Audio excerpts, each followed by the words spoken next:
بسم اللہ الحمد للہ والصلاة والسلام علی رسول اللہ وعلی آلہ وصحبہ اللهم انفعنا بما علمتنا وعلمنا ما ينفعنا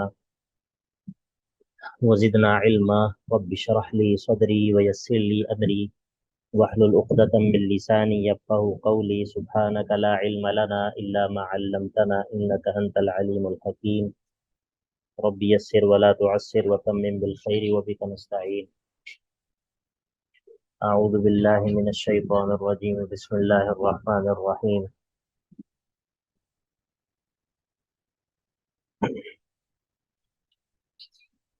إن الذين يكتمون ما أنزل الله من الكتاب ويشترون به ثمنا قليلا أولئك ما يأكلون في بطونهم إلا النار ولا يكلمهم الله يوم القيامة ولا يزكيهم ولهم عذاب أليم إن الذين يكتمون ما أنزل الله من الكتاب ويشترون به ثمنا قليلا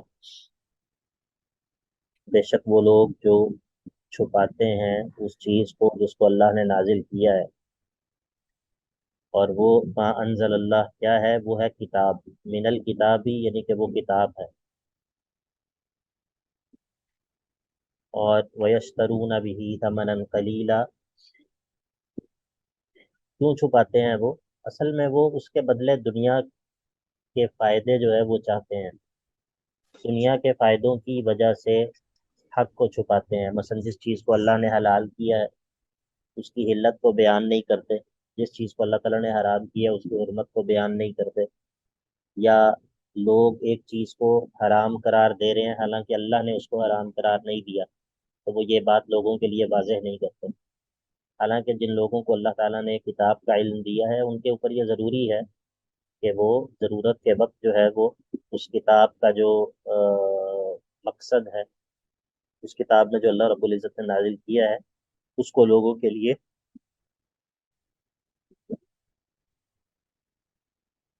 جی اس کو لوگوں کے لیے بیان کریں۔ جی آواز آ رہی ہے؟ میری کلاس کس وقت ہو گئی تھی؟ جی سر آ رہی ہے۔ جی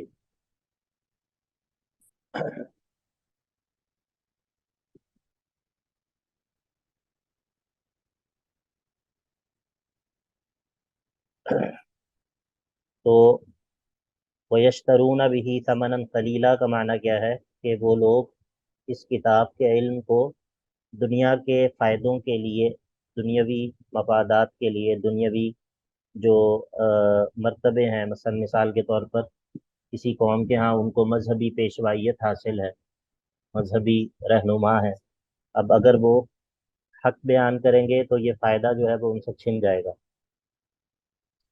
تو وہ اس وجہ سے حق کو بیان نہیں کرتے۔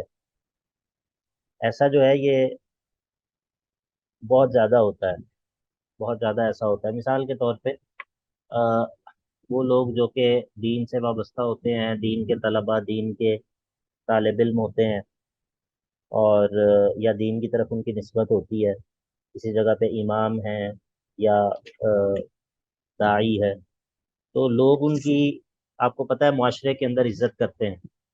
وہ معاشرے کے اندر جو عزت ہوتی ہے وہ کس وجہ سے ہوتی ہے؟ دین کی وجہ سے کہ یہ دین کے ہاں، دین کی وجہ عالم سے ہے، عزت دین کی ہوتی ہے نا۔ گورنمنٹ کے لیے۔ اور لوگ جو ہے وہ آپ اگر سفر کر رہے ہوں، لوگ سفر کے دوران آپ کو اپنی جگہ دیتے ہیں بیٹھنے کے لیے، آپ کسی جگہ پر جاتے ہیں، لوگ جو ہے وہ آپ کی تکریم کرتے ہیں، تعظیم کرتے ہیں، یہ سب چیزیں ہیں، ٹھیک ہے، خاندان میں، خاندان سے باہر، معاشرے میں۔ لیکن جب کوئی ایسا موقع آتا ہے کہ جب لوگوں کے سامنے وہ حق بیان کرنا ہو جو بظاہر ان کی خواہشات سے ٹکراتا ہو، یعنی کہ مثال کے طور پہ لوگ جو ہے وہ کوئی ایسا کام کر رہے ہیں جو کہ غلط ہے، اور اس موقع پر آپ جو ہے وہ آپ نے جو ہے وہ ان کو بتانا ہے کہ بھائی یہ جو آپ کام کر رہے ہیں یہ کام درست نہیں ہے، یہ کام غلط ہے، تو ایسے موقع پر اگر بندے کو یہ اندیشہ ہو کہ بھائی یہ لوگ میرے سے ناراض ہو جائیں گے، یہ لوگ اس کا برا مانیں گے، تو یہ بندہ اس موقع پر حق کو بیان کرنا چھوڑ دے، اس موقع پر یہ مداہنت سے کام لے لے۔ تو اب یہ بندہ کیا کر رہا ہے؟ یہ بندہ یہ کر رہا ہے کہ دین کے نام پر جو فوائد حاصل ہو رہے ہیں وہ وہ عزت، وہ احترام یا دوسرے فائدے جو کہ اس کو حاصل ہو رہے ہیں دین کی وجہ سے، ان کو تو وہ سمیٹ رہا ہے، لیکن اسی دین کی وجہ سے جو اس پر ذمہ داریاں عائد ہو رہی ہیں ان کو وہ ادا کرنے سے بچ رہا ہے یا ڈر رہا ہے۔ کیوں؟ دنیاوی مقاصد کے لیے، کہیں میرے سے یہ لوگ ناراض نہ ہو جائیں، کہیں میرے سے میری بات کو یہ لوگ برا نہ مان لیں، ٹھیک ہے؟ تو یہ رویہ جو ہے کتمان حق کا، یہ بہت غلط رویہ ہے۔ ہاں، اس کا یہ مطلب نہیں ہے کہ حق کو بیان کرنا جو ہے وہ ہمیشہ اسی طریقے سے ہوتا ہے کہ حق کو اگلے بندے کے منہ پہ مار دیا جائے، یہ ضروری نہیں ہے، ٹھیک ہے؟ مطلب کسی کو نصیحت کرنا وہ اس کی اپنی ایک فقہ ہے کہ کس وقت جو ہے وہ نصیحت علل اعلان کرنی چاہیے، کس وقت جو ہے وہ پوشیدہ طور پر کرنی چاہیے، اور کون سی صورت کے اندر جو انداز ہے وہ اس میں سختی اور شدت ہو سکتی ہے، کون سا مقام ایسا ہے کہ جس کے اوپر جو ہے وہ نرمی کے ساتھ نصیحت کرنی چاہیے، یہ ایک الگ بات ہے۔ اس کا یہ مطلب نہیں ہے کہ انسان یہی سمجھے کہ حق بات جو ہے وہ ہمیشہ برے طریقے سے ہی کی جاتی ہے۔ وہ لوگ وہ کہتے ہیں نا کہ سچ ہمیشہ کڑوا ہوتا ہے، تو ضروری نہیں ہے کہ آپ کا لہجہ بھی جو ہے وہ اس کو کہتے ہوئے کڑوا ہی ہو، ٹھیک ہے؟ سچ جو ہے وہ بذات خود کڑوا ہے، تو یہ ضروری نہیں ہے کہ آپ اس کو، شیخ الاسلام ابن تیمیہ رحمہ اللہ نے اس کی بڑی زبردست تعبیر کی ہے، کہتے ہیں کہ فَلْيَكُنْ أَمْرُكَ بِالْمَعْرُوفِ مَعْرُوفًا وَفَلْيَكُنْ نَهْيُكَ عَنِ الْمُنْكَرِ مَعْرُوفًا۔ آپ کا امر بالمعروف بھی معروف طریقے سے ہونا چاہیے، منکر طریقے سے نہیں ہونا چاہیے، اور آپ کا منکر سے منع کرنا بھی معروف طریقے سے ہونا چاہیے۔ یہ نہ ہو کہ آپ روک تو منکر سے رہے ہیں اور منکر طریقے سے روک رہے ہیں، تو یہ ایک بات الگ ہے۔ لیکن بہرحال کتمان حق جو ہے وہ بہت بڑا جرم ہے۔ اب چونکہ یہ کتمان حق کرتے ہیں دنیاوی مقاصد کے لیے، دنیاوی فائدوں کے لیے اور دنیا کے مال و دولت کے لیے، تو اولئک یہ وہ لوگ ہیں کہ ما یأکلون نہیں جمع کر رہے فی بطونہم اپنے پیٹوں میں، الا النار مگر یہ کہ حرام مال، آگ۔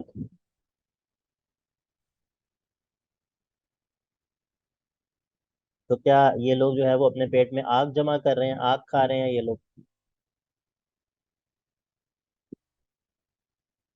ہوں، کبھی دیکھا آپ نے کسی کو آگ کھاتے ہوئے؟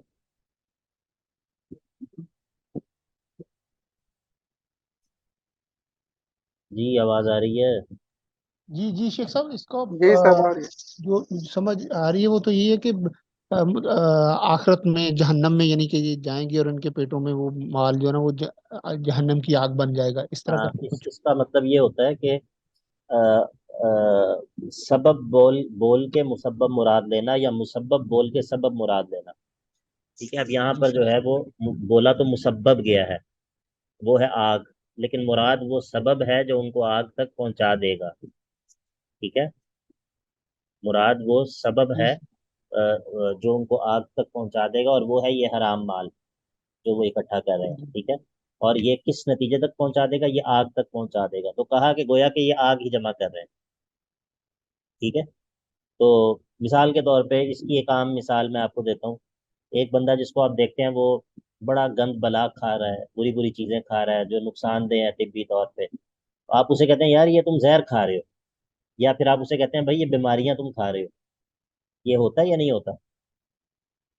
جی جی ہاں، تو اس کا کیا مطلب ہوتا ہے؟ وہ زہر کھا رہا ہے یا وہ کوئی بیماری جو ہے وہ کھا رہا ہے؟ نہیں، اس کا مطلب یہ ہوتا ہے کہ بعد میں ہونے والے جو کانسیکوینسز ہیں اس کی پریڈکشن ہاں ہے یہ۔ بالکل، یعنی کہ یہ تم جو کام کر رہے ہو یہ تمہیں بالآخر اس نتیجے تک پہنچا دے گا، ٹھیک ہے؟ یہ ہوتی ہے بلاغہ۔ تو اسی لیے کسی بھی کلام کے درست معانی کو جاننے اور سمجھنے کے لیے خاص طور پہ دیکھیں، اب یہ وہ چیزیں ہوتی ہیں کہ جب ہماری اپنی زبان میں یہ بات ہوگی تو ہمیں تو خود بخود یہ بات سمجھ آ جائے گی کہ کہنے والے کا کیا مطلب ہے، کیونکہ ہم اپنی زبان کے اسلوب سے واقف ہیں۔ لیکن جب ہم کسی دوسری زبان کے بارے میں بات کریں گے، اب مثال کے طور پہ عربی ہے، تو ہمیں عرب کے اسالیب کا نہیں پتہ، تو اس کے لیے ہمیں پھر اس کو بطور فن جو ہے وہ پڑھنا پڑے گا کہ عرب کے اسالیب کیا کیا ہیں۔ تو ان میں سے ایک یہ اسلوب بھی ہے کہ بعض دفعہ عرب جو ہیں وہ سبب بول کے مسبب مراد لیتے ہیں، بعض دفعہ مسبب بول کے سبب مراد لیتے ہیں، بعض دفعہ وہ جو حال بول کے تو محل مراد لیتے ہیں، ٹھیک ہے، اور بعض دفعہ وہ محل بول کے حال مراد لیتے ہیں، یہ مختلف اسالیب ہوتے ہیں۔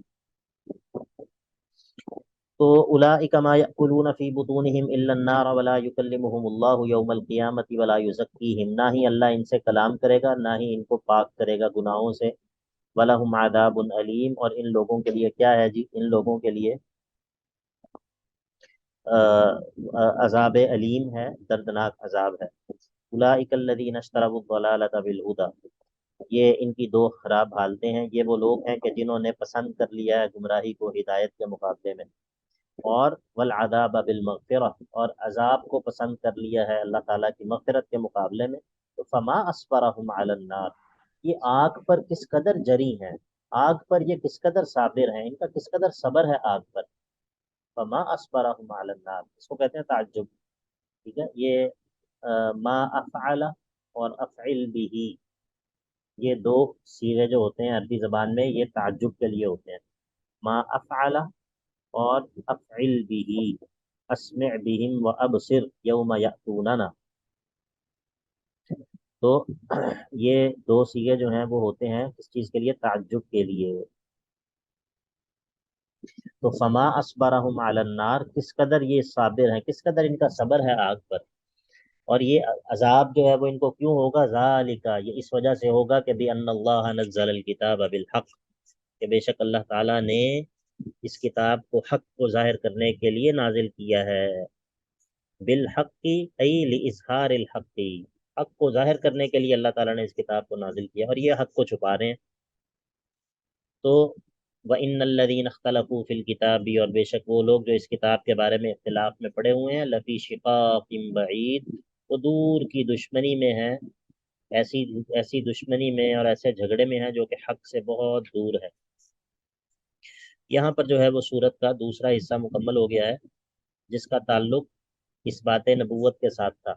نبوت کا اس بات مختلف طریقوں سے کیا، نبوت پر وارد ہونے والے شبہات کا ازالہ کیا، اور جو اعتراضات تھے معترضین کے ان کا جواب دیا، اس پر دلائل عقلیہ اور دلائل نقلیہ ذکر کیے، ابراہیم علیہ السلام کو دلیل نقلی کے طور پر ذکر کیا، پھر ابراہیم علیہ السلام کی ملت کی اتباع کی دعوت دی، اور یہ بتایا کہ ابراہیم علیہ اس نبی کی اتباع کرنا یہ ابراہیم علیہ السلام کی ملت سے تعلق کا جو ہے وہ ثبوت ہے، کیونکہ وہ خود اس نبی کی کے لیے جو ہے وہ دعائیں کرتے رہے ہیں، اور پھر ملت ابراہیم کی کا چونکہ ذکر ہوا تو اس کی مناسبت سے ملت ابراہیم کے جو شاعر ہیں بڑے بڑے قبلہ ہے اس کا ذکر ہوا، صفا اور مروہ کا ذکر ہوا، اور پھر آخر کے اندر جو ہے وہ دوبارہ سے اعادہ ہوا توحید کے مسئلے کا، اور شرک کی ایک خاص قسم پر رد ہوا، شرک فعلی پر۔ تو یہ سورت کا دوسرا حصہ تھا جس کا تعلق اس بات نبوت سے تھا۔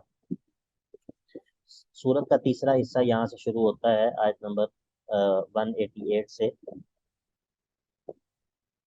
177 سے، اور یہ جو ہے وہ آیت نمبر 253 تک جائے گا۔ اس حصے کا تعلق، اس حصے کے اندر جو ہے وہ امور انتظامیہ اور جہاد فی سبیل اللہ کا بیان ہوگا۔ اس حصے کے اندر امور انتظامیہ اور جہاد فی سبیل اللہ کا بیان ہوگا۔ سب سے پہلا جو سورت کا حصہ تھا اس میں مسئلہ توحید کو بیان کیا تھا، سورت کا جو دوسرا حصہ ہے اس میں صدق رسالت کو بیان کیا تھا۔ اب جب مسئلہ توحید اور مسئلہ صدق رسالت، صدق رسول کا بیان ہو گیا، تو اب ظاہر ہے کہ اس کی بنیاد پہ اس کی نشر و اشاعت کے لیے جہاد فی سبیل اللہ ہے، تو اسی لیے جہاد فی سبیل اللہ کا مسئلہ بیان ہونا ہے۔ لیکن جہاد فی سبیل اللہ جو ہے وہ اس کے کچھ پری ریکوزٹس ہیں، ٹھیک ہے، اس کی کچھ پری ریکوزٹس ہیں، کچھ ایسی چیزیں ہیں جو کہ اس سے پہلے مطلوب ہیں، اگر وہ چیزیں موجود نہ ہوں تو جہاد آواز فی لیگ کر رہی ہے۔ جی، اگر وہ چیزیں موجود نہ ہوں تو جہاد فی سبیل اللہ کیا ہی نہیں جا سکتا، تو اسی لیے پہلے جو ہے وہ ان امور انتظامیہ کا ذکر ہوگا جو کہ جہاد فی سبیل اللہ سے پہلے مطلوب ہیں۔ زیادہ مسئلہ ہو رہا ہے آواز میں یا گزارا ہو رہا ہے؟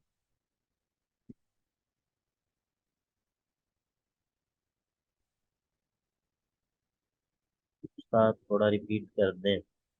باقی لوگ بھی بتائیں کہ آواز میں کیا صورت حال ہے آواز کی. آواز جی کافی استاد خراب سا آپ کی چل رہی آواز ہے. بریک ہو گئی تھی. سر بیچ میں سے وہ سر ہو آواز رہی کٹ تھی. رہی ہے. اچھا,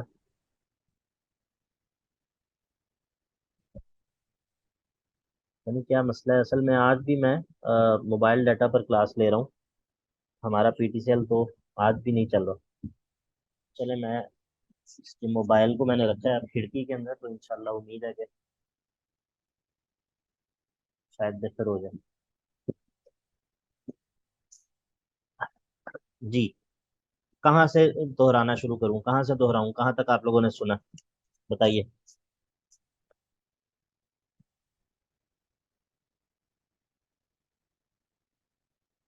یا شباب,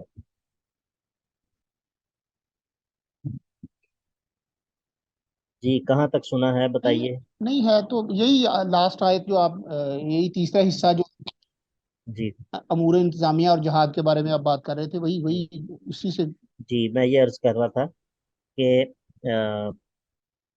یہ جو صورت کا تیسرا, پہلے جو دو حصے ہیں ان میں مسئلہ توحید کو بیان کیا, مسئلہ رسالت کو بیان کیا.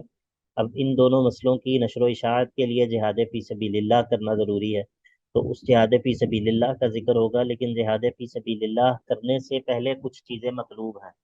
اگر وہ چیزیں حاصل نہ ہوں تو جہاد فی سبیل اللہ ہو ہی نہیں سکتا. تو اس لیے ان جو پری ریکوزٹس ہیں, جو مقدمات ہیں جہاد کے, ان کا بھی ذکر اس میں ہوگا. وہ ان میں امور انتظامیہ بھی ہیں اور تہذیب النفوس وہ بھی ہے. یعنی کہ سب سے پہلے فرد کی اصلاح. فرد کی اگر اصلاح نہیں ہوگی تو معاشرے کی اصلاح کس طرح ہوگی. معاشرہ جو ہے اس کا جو اس کی جو بنیادی اکائی ہے, بنیادی جو یونٹ ہے وہ کون ہے؟ معاشرے کی بنیادی اکائی کون ہے؟ انڈیویجول ہی ہوتے ہیں. ہاں, فرد ہے. بنیادی یونٹ افراد سے مل کر معاشرہ بنتا ہے نا.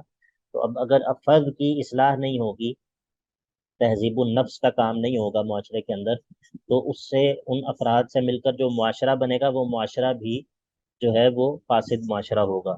اب جب معاشرہ فاسد ہوگا اور معاشرہ جو ہے اس کے اندر بگاڑ ہوگا, تو ظاہر ہے کہ ایسے معاشرے سے یہ امید رکھنا کہ یہ جہاد فی سبیل اللہ کر سکتا ہے, یہ بالکل جو ہے وہ عبث ہے. تو اس وجہ سے سب سے پہلے جو ہے وہ تہذیب الاخلاق کے 10 امور کا بیان ہوگا جن کا تعلق فرد کی اصلاح سے ہے. ان میں سے 5 چیزوں کا تعلق عقیدے کے ساتھ ہے اور 5 چیزوں کا تعلق عمل کے ساتھ ہے. بات سمجھ آ گئی یہاں تک؟ جی. جی, تو اب اللہ تعالیٰ فرماتا ہے لیس البر ان تولوا وجوہکم قبل المشرق والمغرب. اب جب پیچھے ذکر ہوا قبلے کے مسئلے کا, جب پیچھے ذکر ہوا تو ایک بحث چھڑ گئی. ایک بحث یہ چھڑ گئی کہ شاید قبلے طرف, قبلہ جو ہے وہ جہت جس میں انسان جس کی طرف رخ کر کے عبادت کرتا ہے, یہی اصل نیکی کا معیار ہے. مسلمانوں نے یہ کہا کہ ہم نے جو ہے وہ بیت اللہ کی طرف منہ کر لیا ہے, اور جو یہود اہل کتاب ہیں انہوں نے کہا کہ بیت المقدس جو ہے وہ انبیاء کا قبلہ ہے. اور یہ بات جو ہے وہ جب یہ چھڑ گئی تو اصل میں لوگوں کے ذہن میں یہ تصور پیدا ہونے کا خطرہ تھا کہ شاید وہ یہ سمجھیں گے کہ اصل جو معیار ہے نیکی کا یا اللہ تعالیٰ کے ہاں مقبولیت کا, اس کا تعلق خاص جہت کے ساتھ ہے. حالانکہ مسئلہ یہ نہیں ہے. تو یہاں پر اللہ تعالیٰ نے اس غلط فہمی کا ازالہ فرماتے ہوئے کہا لیس البر ان تولوا وجوہکم قبل المشرق او قبل المشرق والمغرب. نیکی یہ نہیں ہے, نیکی اصل میں یہ نہیں ہے کہ تم مشرق کی طرف منہ کر لو یا مغرب کی طرف منہ کر لو. اصل میں نیکی یہ چیز نہیں ہے. ولکن البر, لیکن نیکی تو یہ ہے کہ من آمن باللہ, کہ وہ اس نیکی اس شخص کی نیکی ہے کہ جو شخص, اب یہ سب سے پہلی 5 چیزیں ہیں جن کا تعلق جو ہے وہ عقیدے کے ساتھ ہے. من آمن باللہ, نیکی تو اس شخص کی ہے جو اللہ پر ایمان شرعی لے آئے, والیوم الآخری, اور قیامت کے دن پر ایمان شرعی ہو, والملائکتی, اور فرشتوں پر ایمان شرعی ہو, والکتابی, اور تمام کتابوں پر ایمان شرعی ہو, والنبیین, اور جو انبیاء ہیں ان پر جو ہے وہ اس کا ایمان ہو. اور وہ کیا کرے. اب یہ 5 چیزیں جب بیان ہو گئیں، یہ 5 چیزوں کا تعلق عقیدے کے ساتھ ہے. یہ وہ 5 چیزیں بیان ہو گئیں: ایمان باللہ، ایمان بیوم الآخرہ، اور ایمان بالملائک، ایمان بالکتب، ایمان بالنبیین. اس کا تعلق کس کے ساتھ ہے؟ عمل کے ساتھ ہے یا عقیدے کے ساتھ ہے؟ عقائد کے ساتھ. ہاں، اب جو ہے وہ 5 چیزیں ذکر ہوں گی جن کا تعلق عمل کے ساتھ ہے. وآت المال، اور یہ شخص مال دے، علی حبہ، باوجود مال کی محبت کے، باوجود مال کی محبت کے. اس کا ایک معنی یہ ہے، علی حبہ، باوجود مال کی محبت کے. اور اس کا دوسرا معنی یہ ہے، وآت المال علی حبہ، اور وہ بندہ مال دے اللہ کی محبت کی وجہ سے. ٹھیک ہے، علی کو اگر ہم تعلیلیہ بنائیں گے تو ہم کہیں گے اللہ کی محبت کی وجہ سے، اور پھر حبہ کے اندر جو ہی ضمیر ہے اس کو ہم لفظ اللہ کی طرف لوٹا دیں گے. لیکن اگر ہم یہ حبہ کے اندر جو ہی ضمیر ہے اس کو مال کی طرف لوٹائیں تو پھر یہ علی جو ہے یہ مع کے معنی میں ہوگا. وآت المال علی حبہ، یعنی کہ مع حب المال، باوجود مال کی محبت کے یہ مال کو خرچ کرتا ہے. بات سمجھ آ گئی؟ جی شخص. وآت المال علی حبہ، اور یہ شخص مال دیتا ہے باوجود مال کی محبت کے، ذوی القربہ، اپنے رشتہ داروں کو، والیتامى، یتیموں کو، والمساکین، مسکینوں کو، وابن السبیل، اور مسافروں کو، اور والسائلین، اور سوال کرنے والوں کو، وفی الرقاب،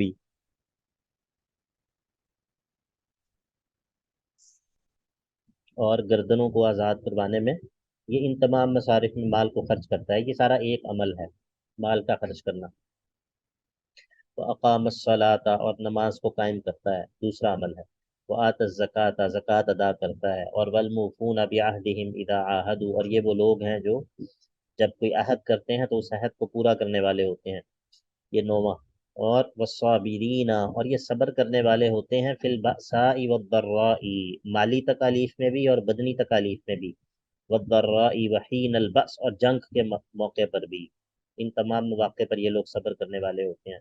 تو جب کسی کے اندر یہ 10 اوصاف پیدا ہو جائیں، 5 کا تعلق عقیدے کے ساتھ، قلب کے ساتھ ہے، 5 کا تعلق عمل کے ساتھ ہے، تو یہ وہ لوگ ہیں کہ اولئک الذین صدقوا، یہ وہ لوگ ہیں جو اپنے دعوی ایمان میں سچے ہیں. واولئک هم المتقون، اور یہی وہ لوگ ہیں جو کہ متقی ہیں. بات سمجھ آ گئی یا نہیں؟ یہ جو 10 احکام ہیں ان کا تعلق کس سے ہے؟ بأسائی اور ضرائی کا آپ نے کیا ترجمہ کیا ہے علیحدہ البأساء علیحدہ؟ کہتے ہیں مالی تکالیف کو، اور الضراء جو ہے کہتے ہیں جسمانی تکالیف کو، بدنی تکالیف کو. ٹھیک. تو اب یہ جو 10 اوصاف ہیں ان کا تعلق فرد کے ساتھ ہے، ان کا تعلق فرد کے ساتھ ہے. ٹھیک ہے، تو جو فرد کی اصلاح کے بغیر معاشرے کی اصلاح نہیں ہو سکتی. اور معاشرے کی اصلاح جو ہے وہ، بلکہ اس سے بھی پہلے فرد کی اصلاح ہوگی تو خاندان کی اصلاح ہوگی، خاندان کی اصلاح ہوگی تو پھر معاشرے کی اصلاح ہوگی، اور معاشرے کی اصلاح ہوگی تو امت کی اصلاح ہوگی.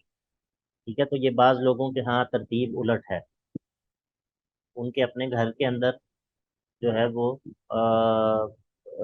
اس کی ان کو فکر نہیں ہوتی، یا اس پر ان کی توجہ نہیں ہوتی، لیکن وہ امت کی سطح کا کام کرنا چاہتے ہیں. یہ ایک عام جو ہے نا وہ غلطی ہے کہ ہر بندہ کیا چاہتا ہے کہ میں کس سطح کا کام کروں؟ امت کی سطح کا کام کروں. ایسا ہے یا نہیں ہے؟ ہاں جی، ٹاپ ٹو باٹم اپروچ ہاں بالکل. کرنا چاہتے ہیں. ہاں، اپنے یہ تو محلے کے پاسبل ہی نہیں اندر، ہوتا. اپنے محلے کے اندر آپ نے کچھ کیا ہے؟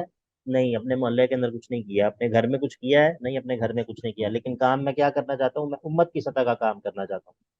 مطلب یہ ہے کہ آپ کچھ بھی نہیں کرنا چاہتے. یہ بے وقوفی ہے. اللہ کے نبی علیہ الصلاۃ والسلام سے پہلے جو انبیاء آئے ہیں، انبیاء، آپ کو پتہ ہے کہ وہ انبیاء بھی اپنی اپنی بستی کی طرف آتے تھے.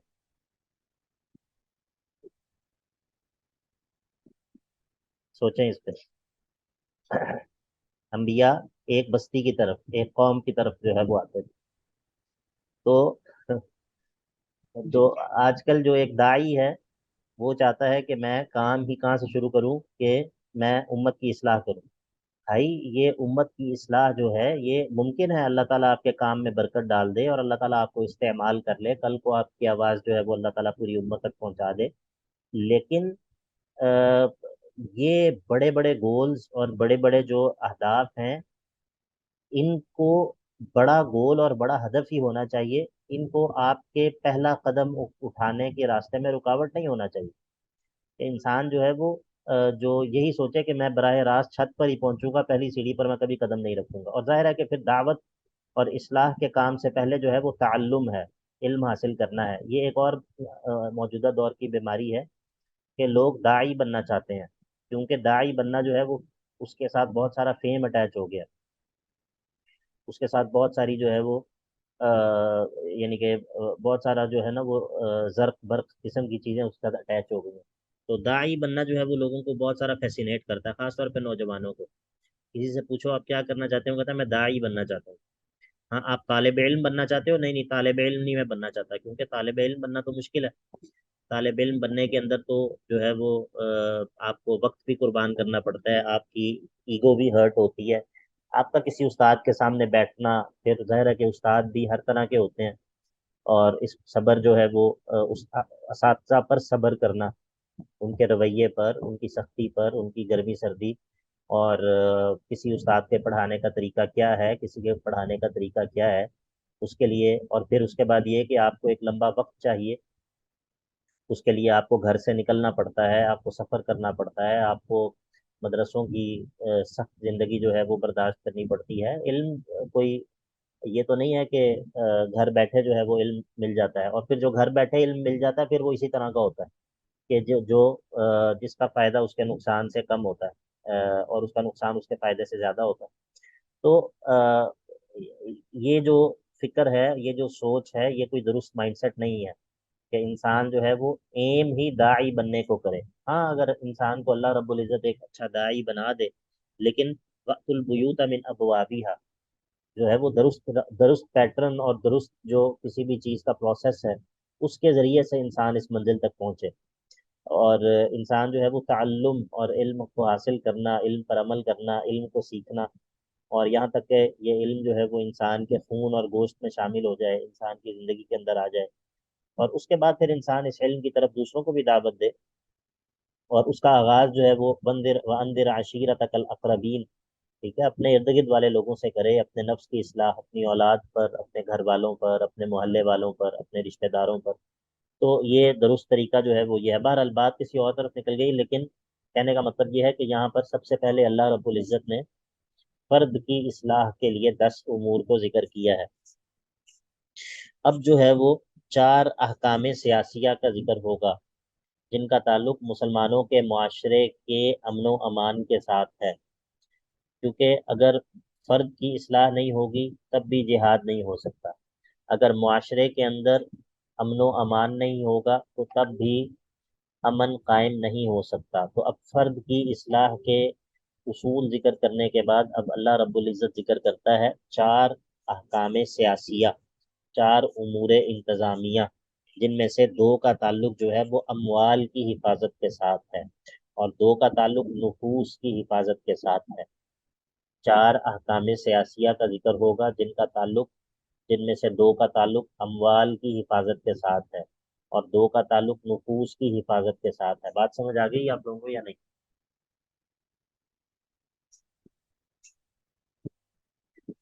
آ گئی سر. جی, یہ اچھی طرح اس کو سمجھ لیں آیات کے ربط کو, کیونکہ اس مقام پہ بہت سارے لوگوں کو آیات کا ربط جو ہے وہ سمجھ نہیں آتا. کئی تفاسیر کے اندر بھی اگر آپ دیکھیں گے آپ کو یہ جو ہے وہ جھول ملے گا کہ اس مقام پر جو ہے وہ آیات کا ربط کیا ہے. یہ بہت مطلب اکثر لوگ جو ہے وہ اس بات کو نہیں سمجھ پائے. لیکن آپ کو میں نے بتایا ہے کہ یہ تعلق جو ہے وہ یہ ہے کہ پہلے فرد کی اصلاح کا ذکر ہوا, اب جو ہے وہ احکام انتظامیہ, امور انتظامیہ کا ذکر ہے, اور ان میں سے 2 کا تعلق اموال کی حفاظت کے ساتھ ہے اور 2 کا تعلق نفوس کی حفاظت کے ساتھ ہے. اب پہلا حکم جو ذکر ہوگا اس کا تعلق نفوس کی ظاہری حفاظت کے ساتھ ہے.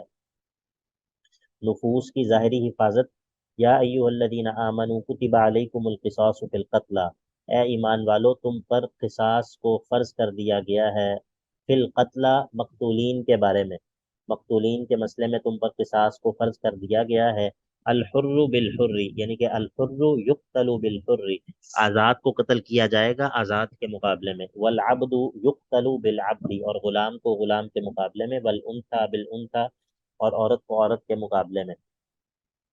اب ظاہر ہے کہ یہ اس حکم سے کیا ہوگا، اس حکم سے نفوس کی ظاہری حفاظت ہوگی۔ بات سمجھ آئیے آپ کو؟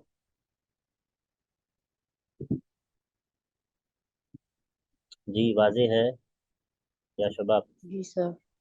ہاں، جی جی سر۔ سر۔ فمن عفی لہ من اخیہ، پس اب وہ قاتل کے عفی لہ معاف کر دیا جائے اس کے لیے، من اخیہ اس کے بھائی کی جانب سے جو کہ مقتول کا وارث ہے، فمن پس وہ قاتل کہ عفی لہ معاف کر دیا جائے اس کو، من اخیہ اس کے بھائی کی جانب سے جو کون ہے، مقتول کا وارث ہے۔ بات سمجھ آ گئی یا جی سر۔ شباب؟ جی ہاں، سر۔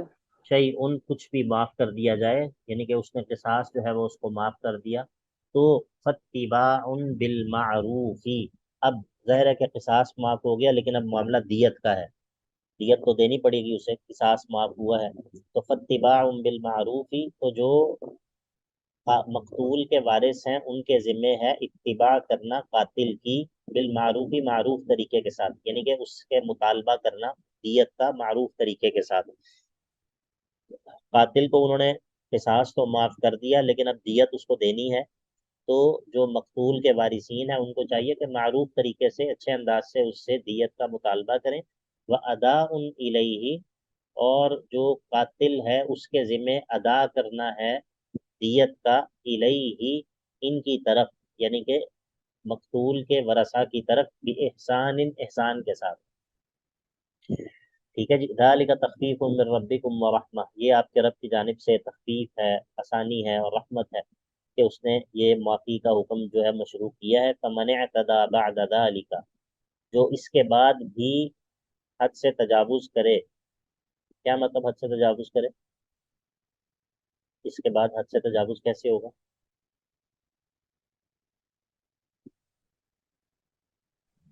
سر ان کو پھر دیت لے کے پھر تنگ کرے۔ ہاں، دیت بھی لے لے اور پھر دوبارہ اس کو قتل بھی کر دے، ٹھیک ہے۔ فمن جی۔ اعتدی بعد ذلک فلہ عذاب علیم، تو اس کے لیے دردناک عذاب ہے۔ وَلَكُمْ فِي الْقِصَاصِ حَيَاةٌ اور تمہارے لیے قصاص میں، اس قانون قصاص میں زندگی کا سبب ہے، حیات ای اسباب حیات، بظاہر تو قصاص میں زندگی ہے یا موت ہے؟ سر بظاہر موت ہے ہاں، تو لیکن مطلب یہ ہے اسباب کہ اس میں زندگی کی طرف تمہارے جاتے لیے ہیں۔ زندگی کے اسباب ہیں، ٹھیک ہے، بات سمجھ آ گئی؟ وَلَكُمْ فِي الْقِصَاصِ جی۔ حَيَاةٌ يَا أُولِي الْأَلْبَابِ، اے عقل والو، لَعَلَّكُمْ تَتَّقُونَ تاکہ تم بچ جاؤ، ٹھیک ہے، بے امنی سے اور جو قتل و غارت کری ہے تاکہ تم اس سے بچ جاؤ۔ اب جب پہلا حکم ذکر ہو گیا جو کہ نفوس کی ظاہری حفاظت کے متعلق تھا، تو اب دوسرا حکم ذکر ہوگا جس کا تعلق مال کی حفاظت سے ہے، اور یہ اس کا تعلق جو ہے وہ وصیت کے ساتھ ہے۔ کتب علیکم فرض کیا گیا ہے تم پر، اذا حضر احدکم الموت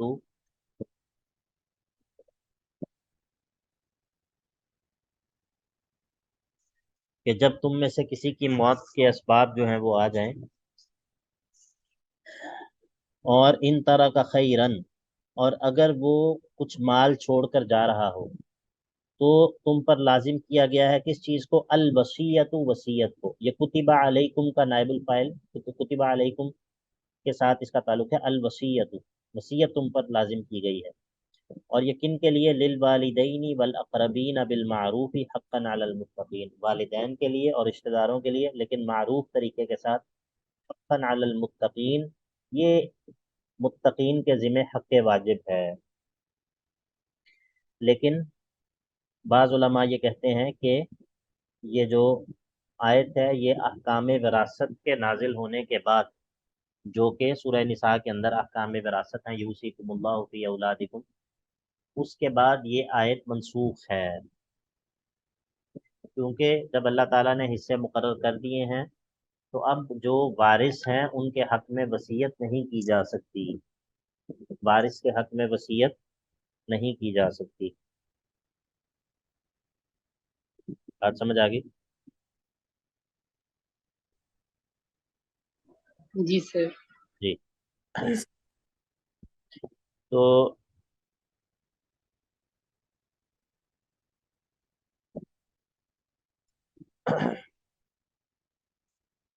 کتب علیکم اذا حضر احدکم الموت ان ترک خیرا الوصیۃ للوالدین والاقربین بالمعروف حقا علی المتقین فمن بدلہ، تو جو کوئی تبدیل کر دے، اب زجر ہے کہ وصیت کو سننے کے بعد کوئی اس کو تبدیل کر دے اپنی طرف سے، اس کے لیے زجر ہے۔ فمن بدلہ بعد ما سمعہ، تو جو کوئی تبدیل کر دے وصیت کو بعد اس کے کہ اس نے اس کو سن لیا ہو، فإنما إثمه على الذين يبدلون، اس کا گناہ جو ہے وہ اس کو تبدیل کرنے والے کو ہی ہوگا۔ ان اللہ سمیع علیم، بے شک اللہ تعالیٰ ہر چیز کو سننے والا ہے، ہر چیز کو جاننے والا ہے۔ اب یہاں سے آگے انشاءاللہ کل پڑھیں گے۔